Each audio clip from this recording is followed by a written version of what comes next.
नमस्कार मित्रांनो, आता आम्ही चाललो आहे ऑन द वे उज्जैन महाकालला. आम्ही चाललो आहे 4 जण क्रेटा गाडीमध्ये. आता आपला पुढचा प्रवास अहिल्यानगरमध्ये आपण शनी शिंगणापूरला थांबणार आहे.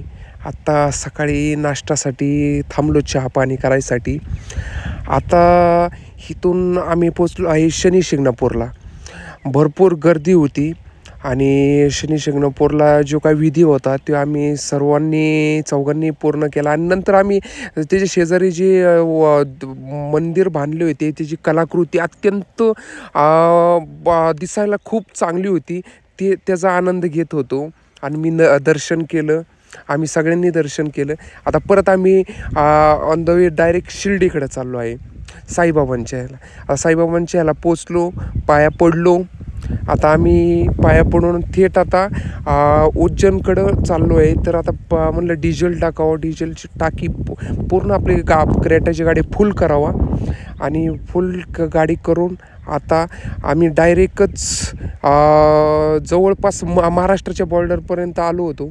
आता थोडं थांबलो होतो आपण, थोडं रिलॅक्स व्हायला. तर मस्ती वगैरे चालली होती मित्रांची. मलाच मित्रजण मस्तीत हाणत होते.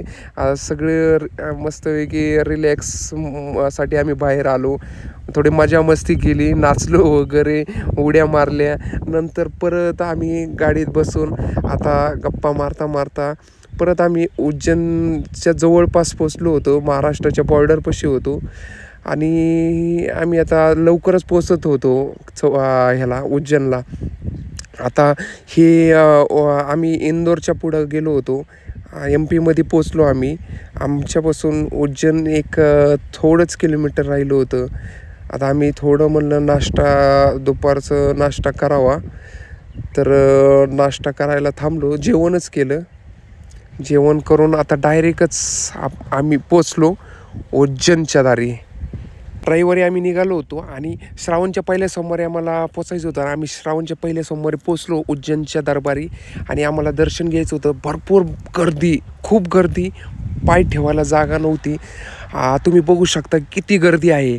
उज्जैनच्या श्रावण सोमवार तिथला दुसरा होता, पण आपल्याकडचा पहिला होता. आता ह्या गर्दीमध्ये आम्हाला कमीत कमी 2 ते 2.5 तास लागले दर्शनाला, आतमध्ये गाभाऱ्यापाशी पोचायला. तुम्ही बघू शकता महाकाल यांची ह्या अभिषेक चालू आहे. आणि दर्शन घेऊन आता आम्ही बाहेर आलो आहे.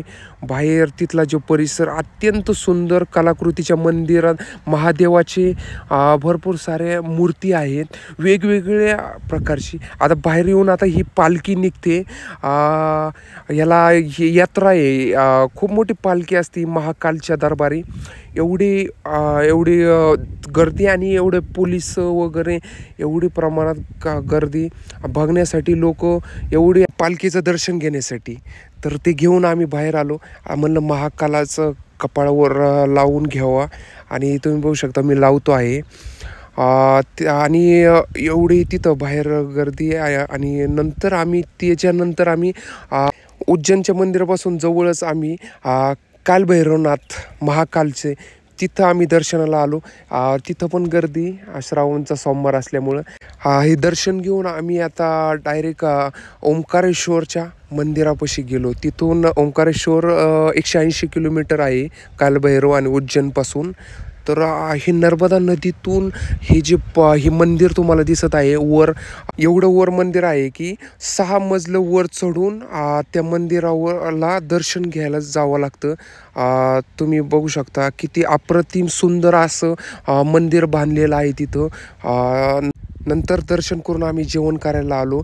राजस्थानी दालवाटी चुरमा खाल्ला आम्ही. नंतर डायरेक्टच आम्ही त्र्यंबकेश्वर, नाशिक इथे पोचलो. हे आमचं 3रं ज्योतिर्लिंग झालं 12 ज्योतिर्लिंगपैकी.